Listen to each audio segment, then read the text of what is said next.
Apalagi ada kesunahan lain ketika kita melangkah ke masjid, itu dianjurkan langkah kita pendek-pendek, bukan langkah panjang. Langkah jalan kaki kita menuju masjid dianjurkan pendek-pendek, bukan langkah panjang. Tujuannya litakassuri hasanati, supaya kebaikan yang kita dapatkan akan lebih banyak. Karena janji yang disampaikan oleh Rasul sudah tentu beliau dari Allah buat kita yang melangkah menuju masjid setiap langkahnya. Janji diberikan dari hitungan setiap langkahnya. Ditulis untuk kita kebaikan, dihapuskan buat kita dosa-dosa, ditinggikan derajat kita lebih tinggi sesuai hitungan langkah kita. Dianjurkan langkah kaki pendek-pendek. An Anas bin Malik radhiyallahu an. Ada hadis dari sahabat Anas bin Malik radhiyallahu an, qala, beliau berkata, kuntu amshi ma'a Zaid bin Sabitin. Aku pernah berjalan bareng sahabat Zaid bin Sabit. Sahabat Anas, sahabat Zaid ini usianya nggak beda jauh. Ketika Rasul awal hijrah ke Madinah, sahabat Zaid bin Sabit 11 tahun, sahabat Anas bin Malik 10 tahun. Dua-duanya sama-sama Al-Ansari, sahabat Madinah.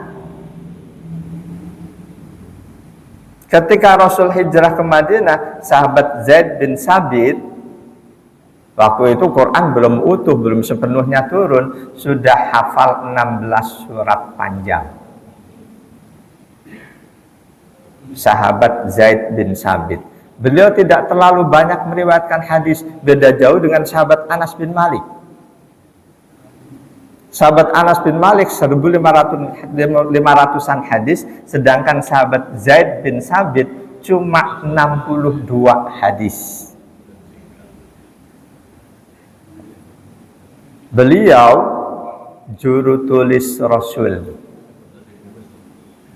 Ketika ayat turun, di samping hafalan beliau bagus, beliau tulisannya juga bagus, beliau yang nulis.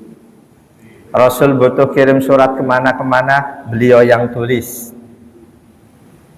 Begitu juga ketika selanjutnya Al-Quran dibukukan, beliau sahabat Zaid bin Sabit yang ditugaskan oleh Khalifah Abu Bakar As-Siddiq untuk menjadi ketua tim pembukuan Al-Quran.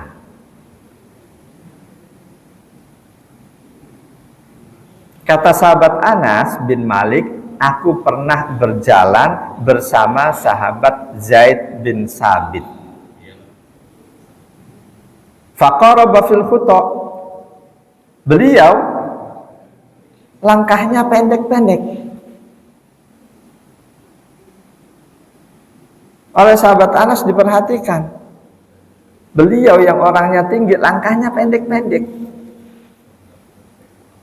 Kalau orang nggak tinggi, langkah pendek, itu udah pasti. Orang tinggi, langkahnya kok pendek-pendek, ini timbul tanda tanya di hati sahabat Anas bin Malik. Jadi walaupun sahabat Anas bin Malik meriwayatkan 1.500-an hadis, tidak lantas semua masalah, semua hadis beliau tahu, enggak. Masih jauh lebih banyak hadis-hadis Nabi yang beliau tidak tahu, kecuali dari sahabat yang lain. Bahkan sahabat Abu Hurairah yang meriwayatkan 5.000-an hadis pun masih jauh lebih banyak hadis yang beliau tidak tahu, kecuali dari sahabat Nabi yang lain. Karena itu cuma sedikit sahabat Nabi yang ngaji langsung kepada Nabi. Kebanyakan ngajinya kepada sahabat yang lain. Para jamaah datang ngaji di majelis ilmu di masjid ini. Ada saudara kita yang nggak datang, tadi dapat apa? Ingat-ingat betul, hayati dengan benar, sampaikan ke mereka. Mencontoh para sahabat dengan sahabat yang lainnya. Ketika kita dengerin majelis ilmu, kita nggak terlalu paham, ya jangan sampaikan dulu. Karena itu dengarkan dengan baik, kita pahami. Ada yang ragu-ragu, tanyain. Ketika sahabat Anas melihat sahabatnya Zaid bin Sabit yang orangnya tinggi kok jalannya pendek-pendek, tanda tanya terlihat. Faqala, sahabat Zaid langsung ngomong, atadri lima masyaitu bika hadal masya.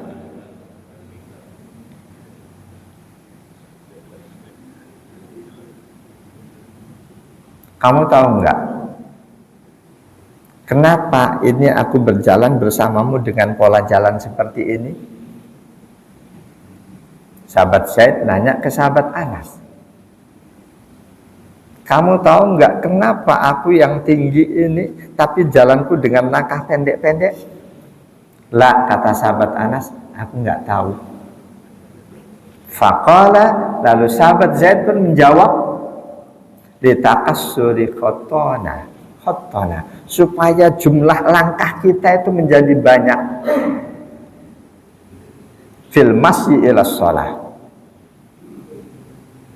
Ini beliau sahabat utama, meskipun beliau tidak katakan ini aku dapatkan dari Rasul, yakin ini kesimpulan beliau dari hadis Nabi. Barang siapa melangkah menuju masjid, maka dari setiap langkahnya Allah tambahkan kebaikan-kebaikan, Allah hapuskan dosa-dosanya, Allah tinggikan derajatnya. Beliau ambil kesimpulan dari hadis Nabi itu, berarti melangkah menuju masjid, perbanyak jumlah langkahnya. Kalau kita bawa kendaraan, pilih yang rodanya kecil, sehingga jumlahnya akan lebih banyak.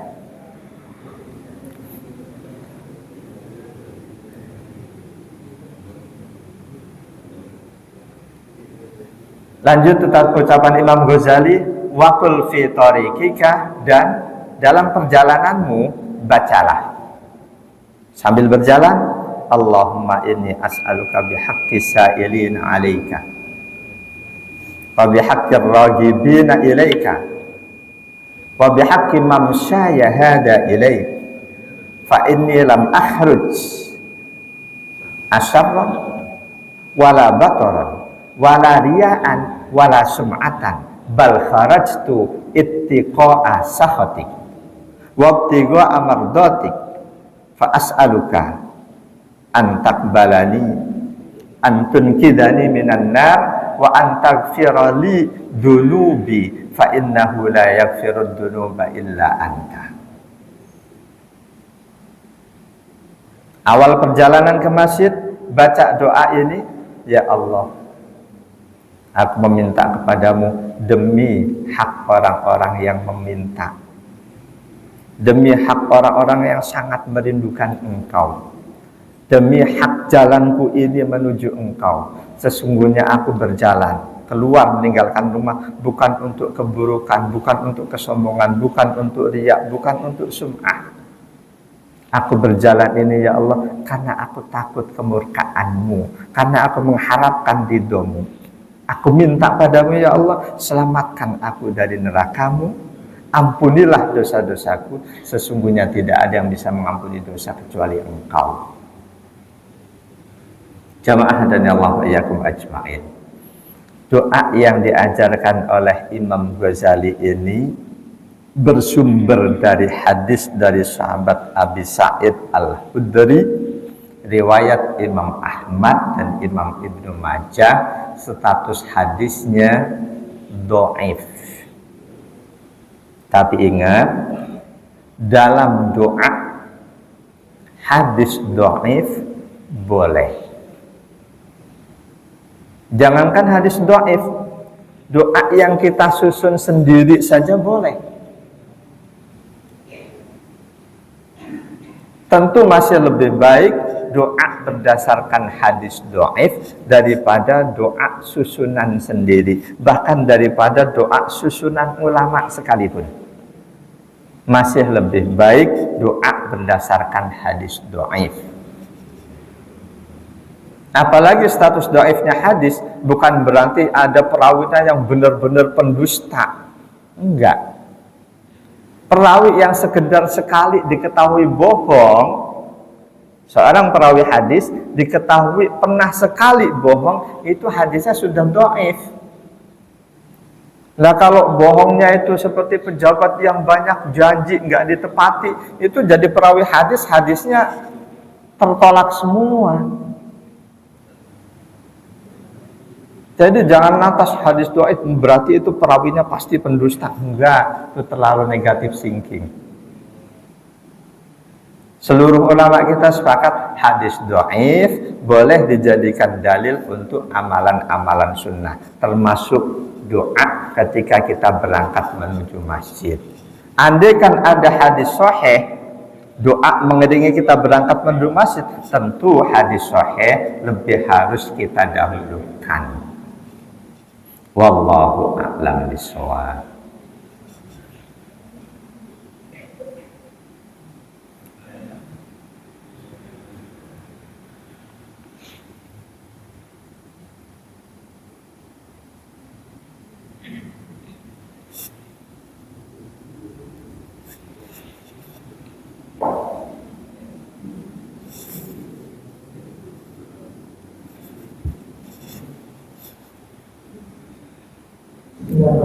Alhamdulillah, terima kasih Ustaz atas kesempatannya untuk dengan waktu menjawab pertanyaan-pertanyaan yang harus disampaikan oleh para jamaah. Izinkan kami membacakan pertanyaan Ustaz. Yang pertama, kalau diperkenankan sholat di masjid, kalau diperkirakan sholat di masjid akan ketinggalan jamaah, apakah pilihannya tetap ke masjid atau sholat di rumah? Ketinggalannya ketinggalan seutuhnya atau ketinggalan sebagian. Kalau ketinggalan sebagian, katakanlah kita masih bisa mendapatkan imam sedang tahiyat akhir, mutlak di masjid lebih afdol. Atau kita ketinggalan seutuhnya, tapi ada harapan di masjid ketemu jamaah yang juga ketinggalan, kita tetap bisa berjamaah di sana, ke masjid lebih afdol. Ketika di rumah sholat sendiri, di masjid pun sendiri, di masjid tetap lebih afdol karena langkah kaki kita tetap mendapatkan fadilah. Jadi bagaimanapun juga sholat wajib ke masjid itu lebih diutamakan. Wallahu a'lam. Selanjutnya, bagaimana penafsiran hadis yang menerangkan kualitas sholat berjamaah di masjid? Apa sebaiknya di rumah atau di masjid? Karena sholat berjamaah pahala lebih besar.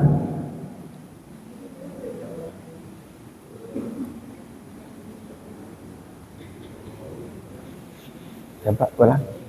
Bagaimana penafsiran hadis yang menerangkan kualitas sholat berjamaah di masjid? Apa sebaiknya di rumah atau di masjid? Karena sholat berjamaah pahala lebih besar. Iya.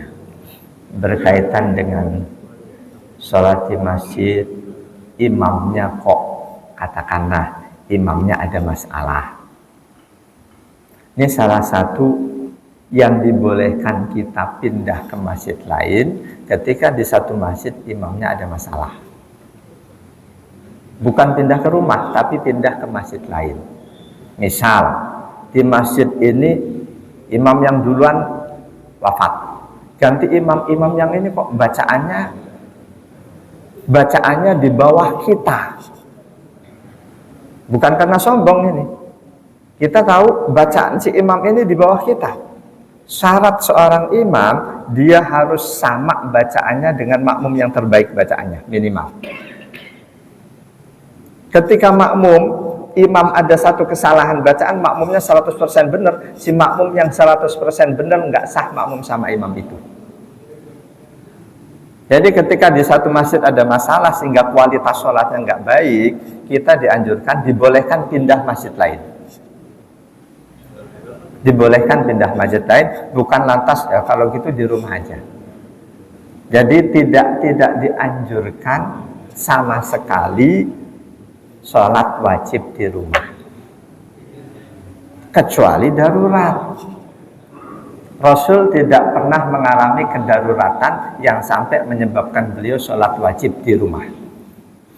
Bahkan ketika beliau sakit parah, tetap memaksakan diri berangkat ke masjid. Jadi buat kita harus berusaha semaksimal mungkin kondisi apapun ke masjid. Kalau masjid, misal masjid yang kita tuju kok kita tahu imamnya nggak benar, kita pindah ke masjid yang lain. Wallahu a'lam. Bagaimana kalau untuk perempuan? Ya, perempuan. Bagaimana kalau wanita? Wanita ya. Wanita, ada hadis Nabi menganjurkan sebaik-baik sholat wanita di rumahnya, Bukhari Muslim. Tapi di sisi yang lain, Nabi melarang kaum laki-laki menghalangi wanita yang mau berangkat ke masjid. Di masa Rasul banyak kaum wanita sholat di masjid. Banyak kaum wanita sholat di masjid, yang karena itu Rasul berikan aturan ketika wanita sholat di masjid, kaum laki-laki nggak boleh bangun ketika selesai sebelum wanita pulang duluan. Begitu kaum wanitanya sudah keluar habis, baru laki-laki boleh bangun keluar. Jadi kaum wanita di masa Rasul banyak sholat di masjid. Di sisi yang lain, Ummahatul Mukminin, istri-istri Rasul tidak ada yang sholat di masjid.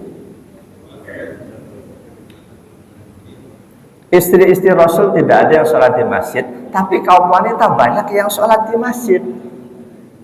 Karena itu bagaimana menyikapi dua hal yang seolah berbeda pendapat ini kontra?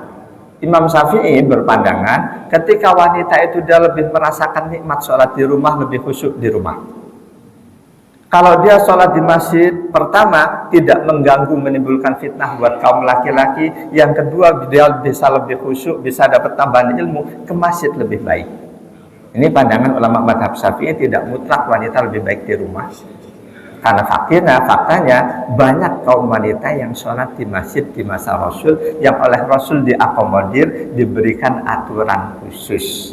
Termasuk ada aturan sebaik-baik saf wanita yang paling belakang. Itu karena sholat bersama laki-laki di masjid. Jadi kesimpulan mazhab Syafi'i saya rasa itu yang terbaik. Kaum wanita lebih baik di mana? Di rumah atau di masjid? Relatif. Tadi ketentuannya. Kalau dia ke masjid tidak menimbulkan fitnah buat kaum laki-laki, dia sholatnya bisa lebih baik, ke masjid lebih baik.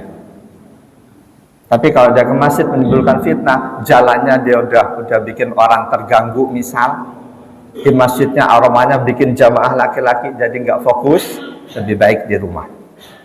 Wallahu a'lam.